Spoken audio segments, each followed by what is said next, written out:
ایسی چھٹی کی غریب نواز کو ضرورت نہیں ہے۔ اللہ والے ناپاک قبول نہیں کرتے، وہ پاک قبول کرتے ہیں۔ غریب نواز تیری چھٹی کے محتاج نہیں ہے، غریب نواز تو حلال کی تعلیم دینے کے لیے دنیا میں تشریف لائے تھے۔ ارے 600 کی بجائے 6000 دے کے پکا کے کھلا دے، غریب نواز ادھر رخ بھی نہ فرمائے، کیونکہ یہ اللہ کی حدوں کو بیان کرنے والے ہیں۔ اگر کوئی 11ویں کی نیاز کرتا ہے سود کے پیسے سے، نہ جائے، علماء کی ذمہ داری فاتحہ کرنے بھی نہ جائے، اس لیے کہ ہمارے امام سیدی اعلیٰ حضرت فتاوی رضویہ شریف میں لکھ رہے ہیں کہ حرام کے نیک کام کرنا ایسے ہی ہے جیسے ناپاک کپڑے کو پیشاب سے دھونا۔ بے شک نعرہ تکبیر۔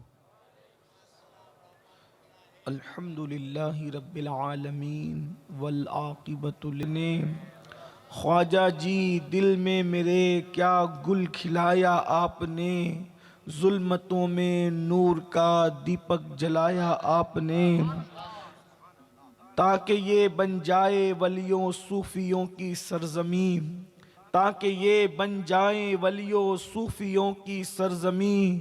اس لیے بھارت میں ہی ڈیرا لگایا آپ نے، میں ہی ڈیرا لگایا آپ نے۔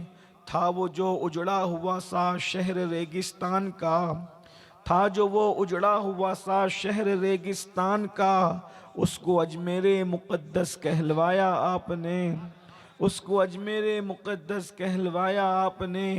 اور فیض آج نظمی کا قلم فیض خواجہ سے چلا ہے، آج نظمی کا قلم، اس کو کچھ لکھنے کے بھی قابل بنایا آپ نے۔ فیض خواجہ سے چلی ہے آج سید کی زبان، اس کو کچھ کہنے کے بھی قابل بنایا آپ نے۔ شادی خانہ آبادی کے موقع پر جشن غریب نواز کے حوالے سے انعقاد پذیر ہے۔ اللہ تبارک و تعالی میری آپ سب کی قبولیت کا شرف عطا فرمائے۔ اللہ رب العزت جو نکاح دوپہر میں ہم سب نے اس میں شرکت کی، اس کو بابرکت بنائے، مبارک کرے، دولہا دلہن کے درمیان مثالی محبت پیدا فرمائے۔ اللہ تعالیٰ دونوں جہان کی خوشیاں عطا فرمائے۔ میرے آقا صلی اللہ علیہ وآلہ وسلم کے دیوانوں، آپ دیکھ رہے ہیں کہ موسم اس وقت محفل کی حمایت میں ہی ہے، اور 11 سے اوپر جو ہے وہ اب بجنے کو ہے، اس لیے بہت کوئی تفصیلی گفتگو کرنے کی بجائے اس سردی کے ماحول کے اندر جتنا آپ کا ذوق سلامت اتنی ہی میری گفتگو ہوگی۔ اللہ تبارک و تعالی مجھے حق کہنے، آپ سب کو حق سن کر اس پر عمل کرنے اور اسے عام کرنے کی توفیق عطا فرمائے۔ کوئی بھی کمزور انسان کسی طاقتور سے ٹکرانے کی ہمت نہیں کرتا۔ اگر اللہ نے کسی کمزور کو عقل دیا ہے، شعور دیا ہے، تو کوئی بھی کمزور کسی طاقتور سے کبھی نہیں لڑتا۔ آپ ہمیشہ دیکھیں گے چونٹی جو ہے کبھی شیر سے لڑنے کی حماقت نہیں کرتی، اور اگر چونٹی لڑنا بھی چاہیں تو شیر کے آگے چونٹی کی حیثیت کیا ہے۔ اسی طریقے سے آپ دیکھتے چلے جائیں، کوئی انسان کے پاس بہت زیادہ اسلحہ ہو، یعنی ہتھیار ہو، اور اس کے بعد جو ہے کوئی کمزور آدمی نہتہ، یعنی اس کے پاس کچھ بھی نہ ہو، نہتہ انسان کس طرح کسی ہتھیار والے انسان سے لڑ سکتا ہے؟ نہیں لڑ سکتا۔ اور اگر وہ لڑنے کی حماقت کرے گا تو کیا ہوگا؟ مسل دیا جائے گا، تباہ کر دیا جائے گا، برباد کر دیا جائے گا۔ کوئی ملک اگر سپر پاور ہے، سپر پاور ملک سے کوئی کمزور ملک کبھی نہیں ٹکراتا، اور اگر ٹکرانے کی حماقت کر لے تو اس کی اینٹ سے اینٹ بچ جاتی ہے، وہ تباہ اور برباد کر دیا جاتا ہے۔ یہ بہت آسان سی بات ہے، میں کوئی نئی بات نہیں کر رہا ہوں، بلکہ یہ سب کے دل و دماغ میں ہے۔ پڑوسی اگر کمزور ہے تو وہ کسی طاقتور کے منہ نہیں لگتا۔ ہمارا حال تو یہ ہے، اگر محلے کا کارپوریٹر ہمیں گالی دے، ہم سر جھکا کر نکل جاتے ہیں، بھائی یہ حکومت کا آدمی ہے، اس سے نہیں لڑنا۔ پولیس والا گالی دے یا ڈنڈا مارے، ہم اس کو گھور کر بھی نہیں دیکھتے، اس لیے کہ یہ حکومت کا آدمی ہے، اس سے نہیں ٹکرانا۔ اس سے ٹکرائیں گے تو برباد ہو جائیں گے، اس سے ٹکرائیں گے تو ہلاک ہو جائیں گے۔ اگر اتنی بات میرے بھائی اور میری بہنوں کو سمجھ میں آ چکی ہے تو اب آپ سے میں پوچھنا چاہتا ہوں، انسان پولیس سے نہیں ٹکراتا، ٹکراتا, انسان MLA MP سے نہیں ٹکراتا, انسان بادشاہوں سے نہیں ٹکراتا, لیکن اللہ اکبر, وہ اللہ جو بادشاہوں کا بادشاہ ہے, وہ اللہ جو شہنشاہوں کا شہنشاہ ہے, وہ اللہ جس کے دست قدرت میں سب کی چوٹیاں ہیں, وہ اللہ جو سمندر میں کشتیاں چلاتا ہے, سمندر کی کشتیاں اس کے حکم سے چلتی ہے, راستے اس کے حکم سے بنتے ہیں, اتنا بڑا سورج اس کے حکم سے مشرق سے روزانہ نکل کر مغرب میں غروب ہو جاتا ہے, اتنی بڑی رات کی چادر میرا اللہ سمیٹ کر کہاں رکھتا ہے, آج تک کسی کو پتا نہیں چل سکا, اتنے بڑے دن کا دوپٹہ میرا اللہ شام کو کہاں سمیٹ دیتا ہے کسی کو نہیں پتا چلا. اللہ اکبر, یہ بڑے بڑے پہاڑ جو زمین کے سینوں پر کھڑے ہیں, اس کو میرے اللہ نے پیدا فرمایا ہے. اللہ کی طاقت کیا ہے, اللہ اکبر, فرعون کو دریا میں جو غرق کر دے وہ اللہ ہے, لنگڑے مچھر سے جو نمرود کو ہلاک کر دے وہ اللہ ہے, یزید کی لاش میں جو کیڑے چلا کر کے اس کو درس عبرت بنا دے وہ اللہ ہے. اللہ کی طاقت کا اندازہ ہے, اللہ کی قوت کا اندازہ کوئی بادشاہ, کوئی شہنشاہ, کوئی طاقتور اللہ رب العزت کا مقابلہ کر سکتا ہے؟ کبھی نہیں کر سکتا. مگر آؤ, جب اللہ کی طاقت تمہیں معلوم ہے, مسلمانوں خدا کی قوت اگر تمہیں معلوم ہے تو آپ کا ایمان اور ہمارا ایمان تو یہی ہے, اللہ جیسا طاقت والا کوئی نہیں ہے, اللہ جیسا قوت والا کوئی نہیں ہے, اللہ جیسے غلبے والا کوئی نہیں ہے. اگر اللہ کسی کی نس دبا دے تو بڑے سے بڑا پہلوان بھی گھر سے باہر نہ نکل سکے, اگر اللہ کسی کے دماغ کی نس دبا دے تو بڑے سے بڑا علامہ پاگل ہوتا ہوا نظر آئے. اللہ اکبر, اس کی قوت ہے, وہ میرا اللہ ہے جس نے بادشاہوں کے ہاتھوں میں بھیک کے کٹورے تھما کر ان کو بھیک مانگنے پر مجبور کروا دیا ہے. اللہ اکبر, میرا اللہ ہے جس نے بھکاریوں کو بھیک کے دروازے سے نکال کر کے بڑی بڑی سلطنتوں کا مالک بنا دیا ہے. یہ آپ سمجھتے ہیں, آپ کو معلوم ہے. اب آئیے ذرا حدیث قدسی سنیں. اللہ اکبر, میرا اللہ فرماتا ہے کہ میں اعلان جنگ کرتا ہوں 3 لوگوں سے. اللہ فرماتا ہے میں 3 لوگوں سے جنگ کا اعلان کرتا ہوں. اب آپ اندازہ فرمائیں, جب ہم بادشاہ سے مقابلہ نہیں کر سکتے, جب ہم کارپوریٹر سے مقابلہ نہیں کر سکتے, MLA اور MP سے مقابلہ نہیں کر سکتے, کوئی اللہ سے مقابلہ کر سکتا ہے؟ استغفر اللہ, کوئی سوچ بھی نہیں سکتا. میں تو یہ کہتا ہوں, ارے اللہ نے جن مچھروں کو پیدا کیا ہے, انسان کی اتنی بھی اوقات نہیں ہے کہ ان مچھروں سے سکے.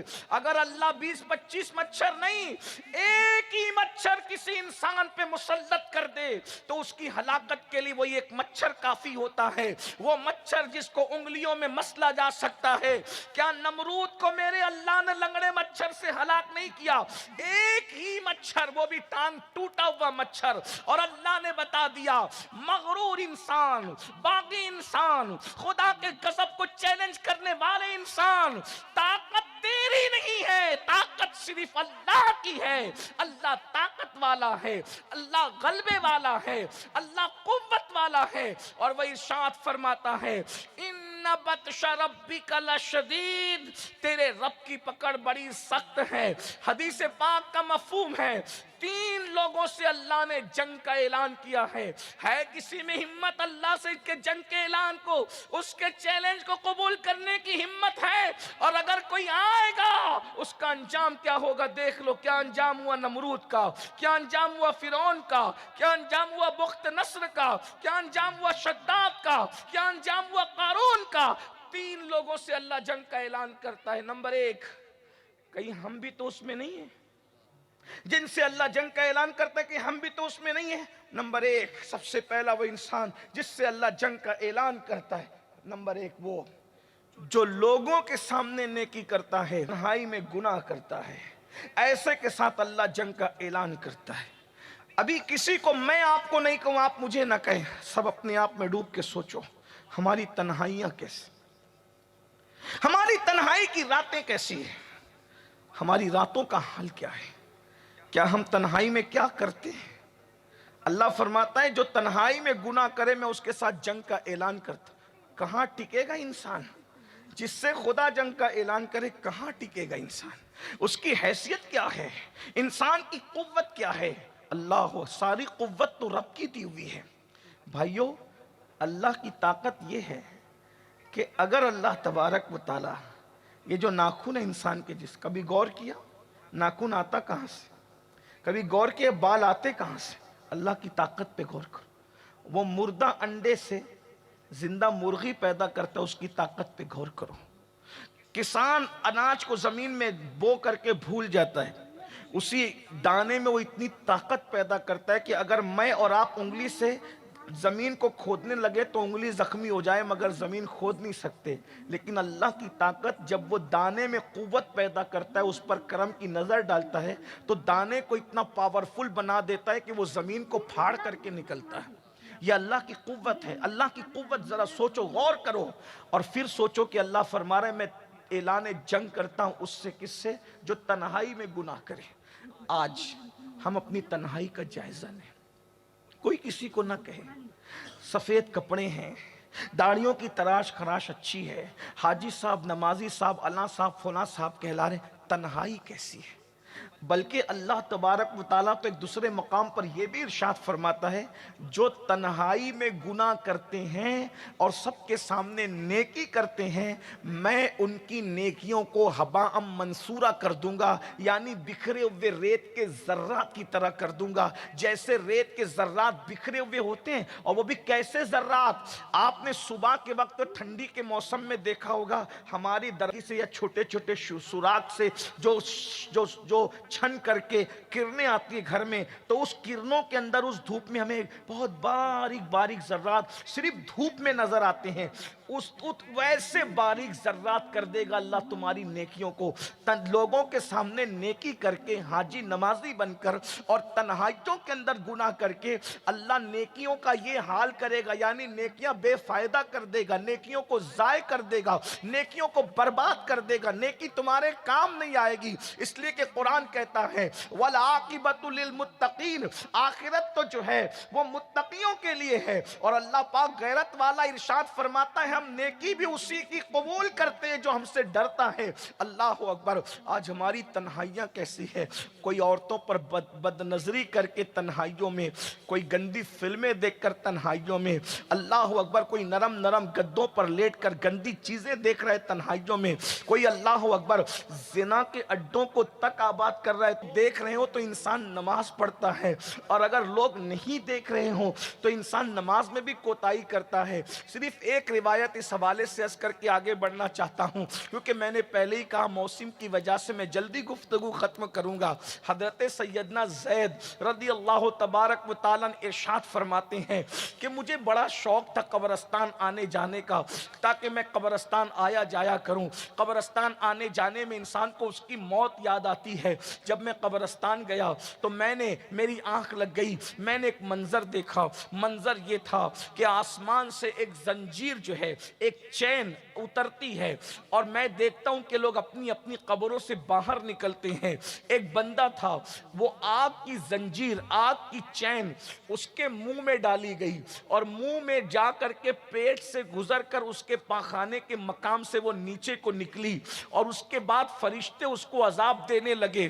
تو وہ کہتا تھا فرشتوں مجھے کیوں عذاب دے رہے ہو؟ کیا میں نماز نہیں پڑھتا تھا؟ میں تو نمازی بھی تھا۔ کیا میں روزے نہیں رکھتا تھا؟ میں روزے دار بھی تھا۔ کیا میں زکوٰۃ نہیں دیتا تھا؟ میں تو زکوٰۃ دینے والا بھی تھا۔ کیا میں نے حج نہیں کیے تھے؟ میں تو حج کرنے والا بھی تھا۔ کیا میں صدقے نہیں دیتا تھا؟ میں تو صدقہ دینے والا بھی تھا۔ کیا میں سخی نہ تھا؟ کیا میں حاجی نہ تھا؟ کیا میں نمازی نہ تھا؟ کیا میں مخیر قوم نہ تھا؟ وہ اپنی نیکیاں گنا رہا ہے۔ غیب سے آواز آتی ہے فرشتوں اس کو کہہ دو یہ ساری نیکیاں کرتا تھا، لیکن جب یہ تنہائی میں ہوتا تو یہ گناہ کرتا تھا۔ جو تنہائی میں گناہ کرے اور نیکیاں کرے ہم اس کی نیکیوں کو ضائع کر دیتے ہیں۔ آج ہمیں نیکیوں کو سنوارنے کی ضرورت ہے۔ ہمارے دماغ میں کیا چلتا ہے؟ ہمارے دل میں کیا چلتا ہے؟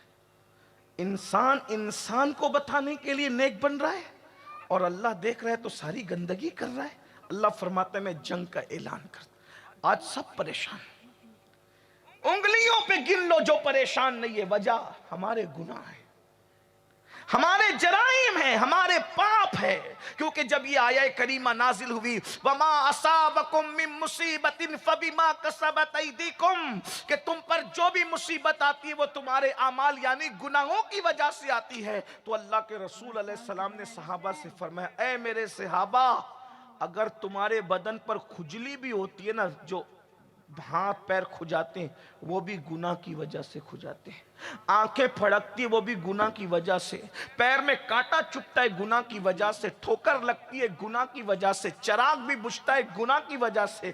یعنی بتا دیا گیا بندے اگر تو گناہ چھوڑ دے تو کبھی تجھے کھجلی بھی نہیں آئے گی, اگر تو گناہ چھوڑ دے کبھی تیرا چراغ بھی نہیں بجھے گا, اگر تو گناہ چھوڑ دے کبھی تجھے ٹھوکر بھی نہیں لگے گی. ایک بڑی بات کہہ دوں, تم دنیا کے دشمنوں کی بات کرتے ہو, یہ ستاتا ہے, وہ مارتا ہے, وہ کاٹتا ہے, وہ برباد کرتا ہے, وہ گھر جلاتا ہے, وہ یہ کرتا ہے. میں کہتا ہوں ہم نے تو یہاں تک بزرگوں سے سنا ہے کہ اگر تو گناہ کرنا چھوڑ دے تو گلی کے کتے بھی تجھ پر بھونکنا چھوڑ دے. اگر ہم پہ کتے رہے ہیں تو ہمارے گناہوں کی وجہ سے. اگر انسان گناہ نہ کرے تو اس پر کتا بھی بھونک نہیں سکتا. غور کیجئے. آپ کہیں گے میں بڑی بات کر رہا ہوں.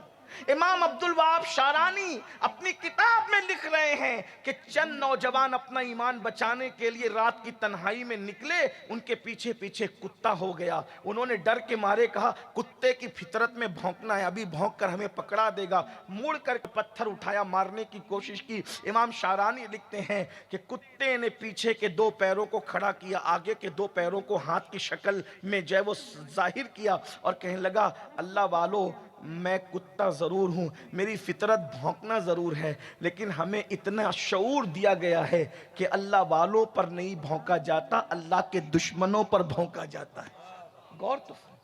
غور کیجئے. ہم پر جو مصیبت ہے صرف اپنے گناہ کی وجہ. بھائیوں گناہ کوئی کرے اس کے حالات بدلتے ہیں.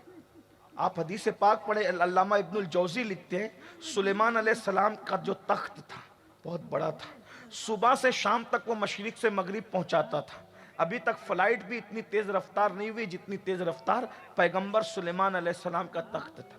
ان کے تخت پر سلیمان علیہ السلام بھی بیٹھتے تھے اور آپ کے وزیر اور آپ کی کے جو لوگ ہوتے تھے مصاحبین سب بیٹھتے تھے. تخت اڑ رہا تھا. سلیمان علیہ السلام کا تخت اچانک ہچکولے کھانے لگا, ایسے ہونے لگا, یعنی ڈگمگانے لگا.